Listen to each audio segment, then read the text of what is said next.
I wanna start by saying that I like this game, but I gotta be honest, when I first played the game, I thought that it looked like shit. But then it grew on me. I still think it kinda looks like shit, but I must be one of the two girls because I really like the shit that's in this one cup. If I were to try to describe what 7 Days to Die looks like, I'd have to say it kinda looks like one of those deep-fried memes. Just irradiated and apocalyptic, I guess. What is 7 Days to Die about? Well, survive against zombies? Yes, but also no. The tutorial never explained this to me, but my friend did. You have 7 days to gather resources, weapons, and whatever else. And then build a good base that can withstand the 7th day. Every 7 days, the horde comes. Now you should understand this game's title. In my mind there are two gameplay loops here. Do missions and gather resources, get better stuff, and then do it again but better. And then there's the base building. It's the Minecraft style base building. You punch trees and get wood, then use wood to make house. Then later punch rocks to make house better. You can also dig in the ground. There's also iron and other stuff you can mine. You do all of this to survive that 7th day. Or make sure they don't destroy your base, because your base is more valuable than you. If you die, you just respawn, but if your base dies, you have to rebuild it. And that costs resources. I think resources are infinite, at least in theory. You could always buy stuff from the trader, but once you mine a resource, that's gone forever. So, in practice, infinite resources would, at the end, be driving long distances between traders or scavenging buildings. But I think this is something you have to worry about hundreds of hours into the game. So for now, let's go back to the tutorial. One of the first things my friend told me about the game is that the tutorial is terrible. You spawn in the world and get a note telling you that you were left for dead, most likely by the Duke. Who's the Duke? We'll get into that later. And this is where the tutorial starts. You're supposed to gather plant fibers. Before I did that, I looted some garbage on the ground and found a blunderbuss. This is not usual, I think. I think I'm just a lucky bastard. Anyway, punch some grass to get plant fiber. Use plant fiber to craft a bedroll. The crafting system here is good, by the way, but that's for later. Go into the nearby house, clear it out, and place the bedroll. Also loot the house a little bit, because you need supplies. Next is crafting a stone axe. Get wood by punching trees, and then find a rock and punch it. Get horribly scraped knuckles and some rocks. Craft stone axe. Then you make some clothes from plant fiber and then a club. The club is actually a very good weapon, because with right click, the charge attack, you can knock zombies down if you hit them in the head. You then have to craft a bow and some arrows. Finding the feather for it can be a nightmare. My first playthrough, I spent about 30 minutes looking for a bird's nest. Bird's nests are on the ground, and depending on where you are, they can blend into the environment. But then you craft a bow, the most painful weapon to use in the game. Throw the bow into the garbage where it belongs, and then it teaches you how to make a wood frame block and how to upgrade it into a proper building material. Build a campfire. Campfires will actually be useful for a long time. Then find a trader. This is where the game stops guiding you. What you should do is a couple of jobs and then start thinking about making a base somewhere. This time I took a buried treasure job. It's easy and low danger, but maybe a little tedious. But you get clay from it, which is good. You also get supplies. Be sure to build a shovel for it to save you some time. So, the tutorial, what do I think? Well, it teaches you basic crafting and how to make a building block, which is good. But it doesn't tell you that you should prepare for the 7th day, it also doesn't guide you or at least nudge you into the direction of some sort of goal. Or an idea of, hey, this is where we think you'll enjoy the game the most. I think it was like the point of where I had a furnace and was working on getting a crafting bench. That was when I started to enjoy the game the most. Lucky for me, I had a friend who guided me to that point. But not everyone is so lucky. So, how can the tutorial be improved? Well, everything up to the point where it stops is fine. It just needs a little extra. The next quest should be taking a job, preferably a clear house quest. And then teach the player that almost everything is lootable. Maybe guide them a little bit when it comes to leveling up skills. And maybe a little guidance in the inventory and crafting. Also how to deal with injuries. Then make them build a little base and a chest to store stuff in. And then just end it with some text that says, yeah, there's also some crafting workstations you wanna get. You can also make vehicles and weapons and ammo. So you should look into that because the horde comes every 7 days. So make sure your base can handle a beating. At this point I think the player would be fine on their own. Also maybe let them try a gun. Because the guns feel pretty good in this game. Especially with the ragdoll physics on the zombies. Now let's talk about the progression. Questing, gathering and leveling. And then we can go into crafting later. You get quests or jobs, I guess, from the trader. The trader obviously sells you stuff. Sometimes what he can sell you is useful. Most of the time he sells me stuff I already have too much of.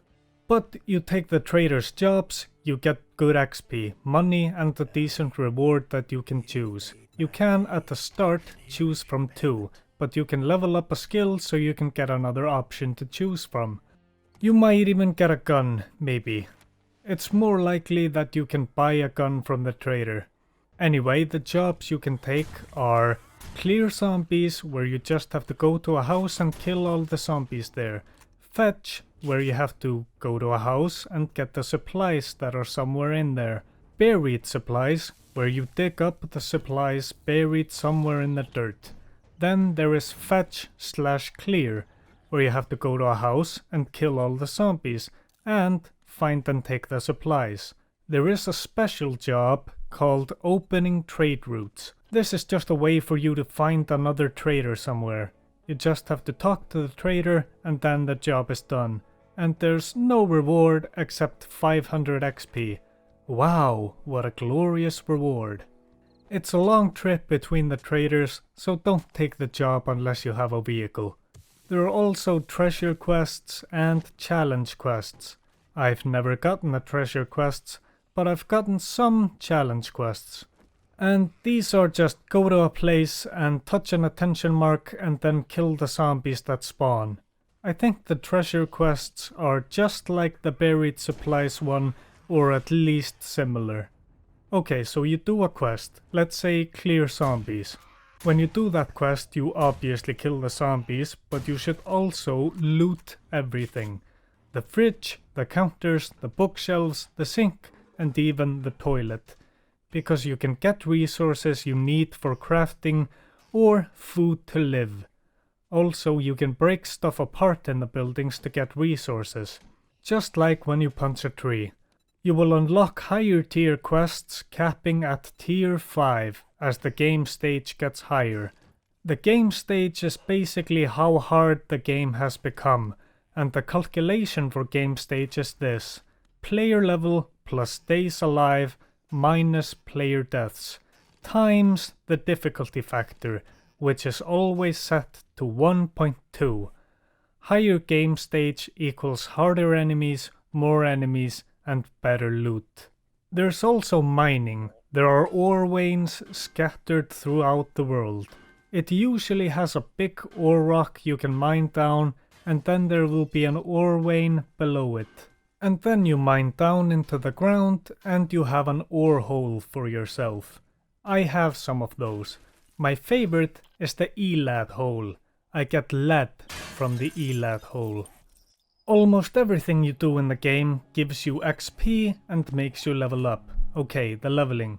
You have attributes which when upgraded gives you a bonus to certain weapons and maybe something else. I'm not sure, it just says percentage bonus to damage and chance to dismember on the tooltip. Anyway, you need to level up the attributes to be able to get the perks in their category. For example, in order to get Avionics Wizard under Grease Monkey, I will need to have level 10 in Intellect. Grease Monkey is a perk group that will allow you to make vehicles. Level 1 in Grease Monkey and you can make a bike. Level 2, a motorized bike. Level 3, a motorcycle. Level 4, a 4x4 truck. And level 5, a helicopter.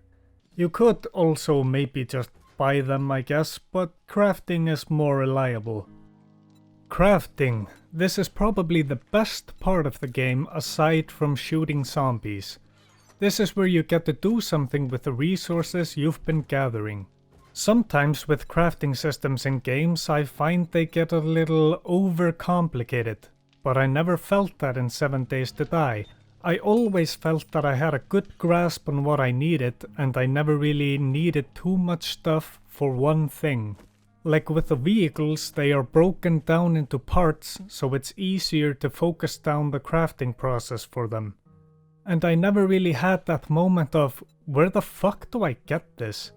Except for acid. For some reason you can't craft acid in this game, even though you can totally do that in real life. You use this science nerd shit called chemistry. You make sulfuric acid with sulfur and water. There's some extra steps to it I'm sure, but this is a video game review, and it doesn't really need a tutorial on how to make acid. So yeah, most of my troubles finding stuff has been trying to find acid. You usually find it under sinks. The crafting is part of your core progression, because you can craft almost everything in the game, and so you can make better and better stuff.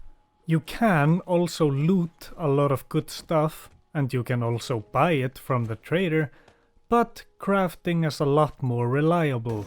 Plus, it's a lot more satisfying to make your first gun or vehicle than it is to buy one. But finding a gun certainly is a dopamine high. My goals in the game usually revolve around the crafting, like making a mini bike and then making it and saying to myself, finally, I don't have to run everywhere. And then I wanna make the motorcycle, and then I'm just like...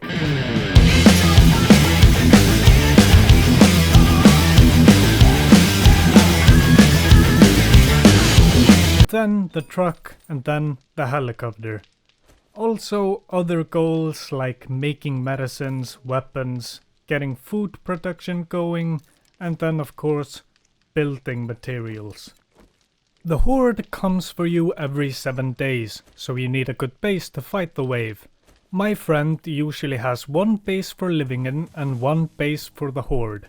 I'm a little more careless. I built the base and just said, fuck it, whatever. I made a base that's way too big and all around not well optimized for the horde. If they break my walls a bit, then whatever, I'll just replace it, but if they destroy my workbench or my forge, I am going to be genuinely upset.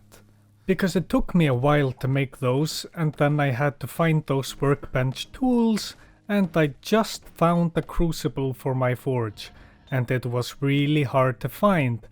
So if they destroy that, I might even uninstall the game. Maybe I should just make a horde base. I've spent a lot of nights trying to sleep, but I can't sleep because I keep thinking about the perfect horde base. Should I build a base above water? No, they'll just destroy the support pillars for the building and the house will crumble into the lake. If I build it in water, they'll just destroy the house and flood it with water. There is an island nearby, my current house, where I could place the house on the hill, but then I might not be able to see the zombies in the water, and they might start destroying the ground underneath the house if they have trouble getting up to me. I might be overthinking this. I did have an idea that I was really attracted to. I could build a base underground and have kind of a trapdoor bridge that has spikes underneath it. But again, the zombies could just dig around that or just dig their way up to me. Wow, these zombies are just ruining my life and all my good ideas. So, a base on open ground where they have a clear path to me that doesn't involve destroying my base. My time playing StarCraft 2 arcade games is coming in handy here because I have an idea. Spiral base. Time to gather a fuck ton of wood. I don't know what it is about the base building in this game, but something about the brain dead tasks around it really relaxes my ape brain. But you're starting to get the concept, right? If the zombies follow the easiest path to me, they should run through the spiral to get to the ladder I'm gonna put in the middle.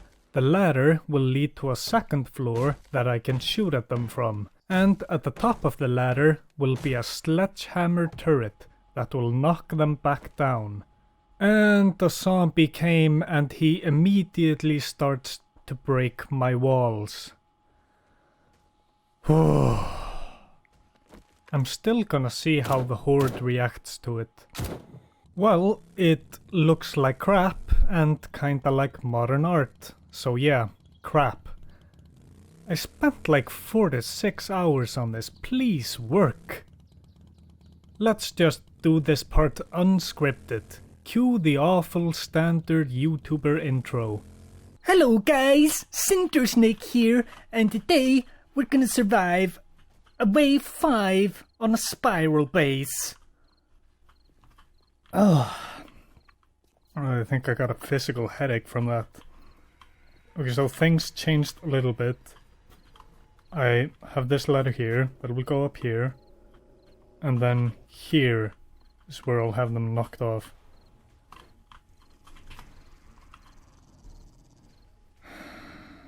And okay, they're just climbing over it and ruining everything.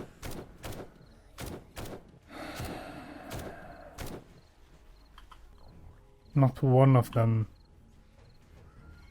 is going down the spiral.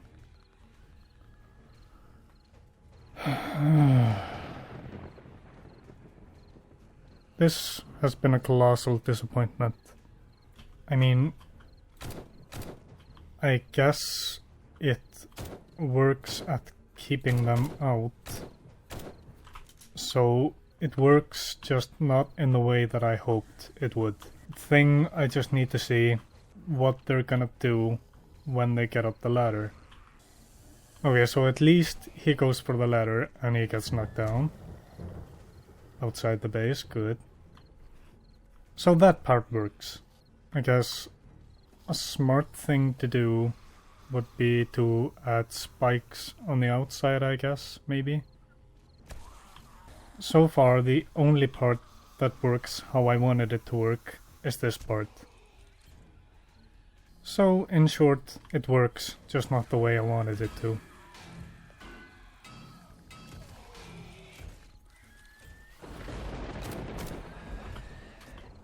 These guys...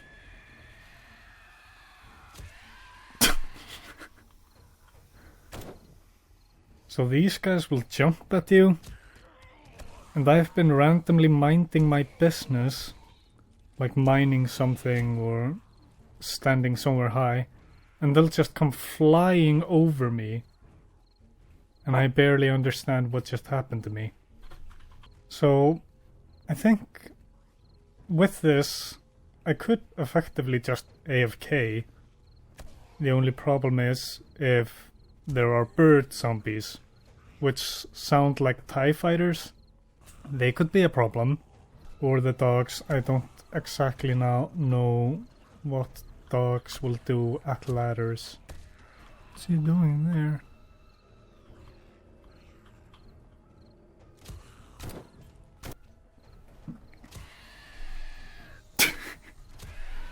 yeah, he'll do that jump. I guess one addition I could do to the base would be to add a robotic turret here that will shoot them when they come up the stairs. And then I guess the sledge would just be a failsafe. Yep, there it is. Bird fuck.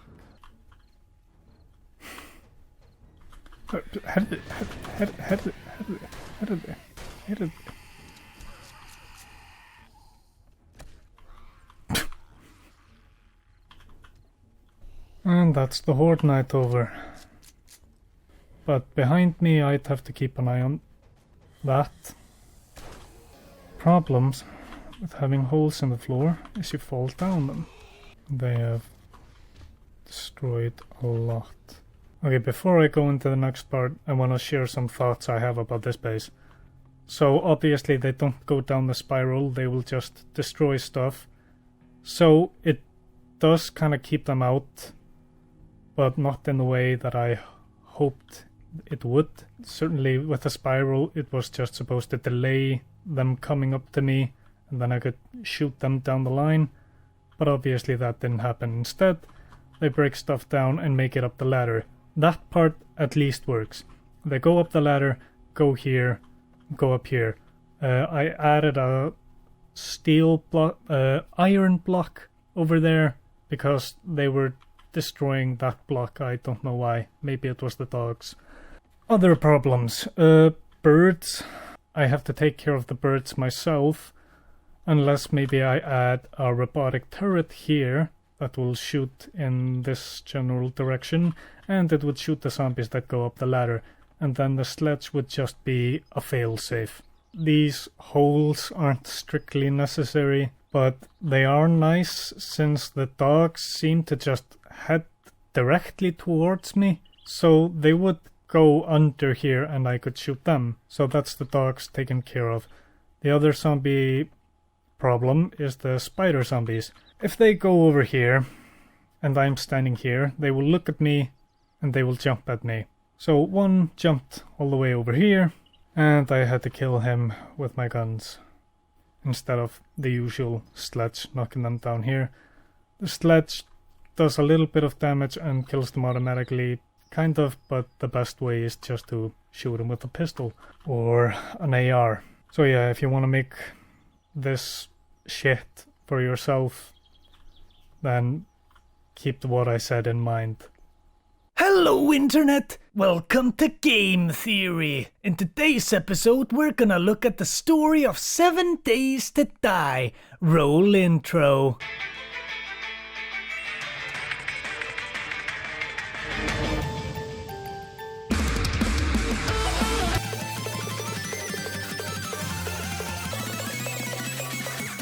Is the Duke actually Sansness from Undertale?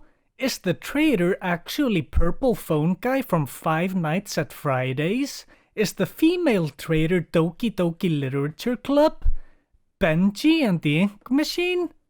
No, the Duke is just some ominous Mad Max style villain, who isn't in the game yet, but apparently you crossed him somehow, and ended up in Navezgane or whatever. And also there is some place that is safe somewhere in the world, just not in the game, I think. That's pretty much it for the story right now. There's probably some scattered lore pieces around, but nothing substantial. So I guess maybe in the future we could fight some people, specifically the ones that work for the Duke, and we could fight the Duke and make the post-apocalypse a little better. Let's look at the zombies a little bit. So you have your normal zombies, and then there are zombies that have a bit of armor, and a zombie that has armor and an explosive strapped to his chest. He can explode, and I'm sure it's a problem.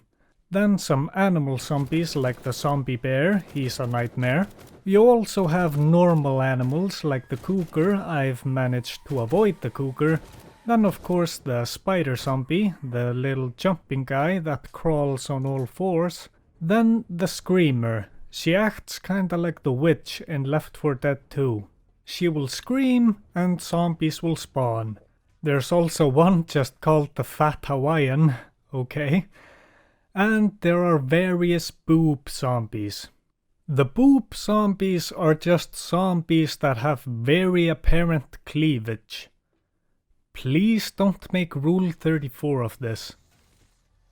Okay, I think I have covered pretty much everything important. Except maybe you can get injured, so you will need medications and bandages to fix that. So, it's opinion time. I really like the ragdoll physics on the zombies. I could watch zombies get knocked off my spiral base all day. Maybe I should just make a base that's entirely just a large tower with a series of ladders, and at the top, a sledge turret.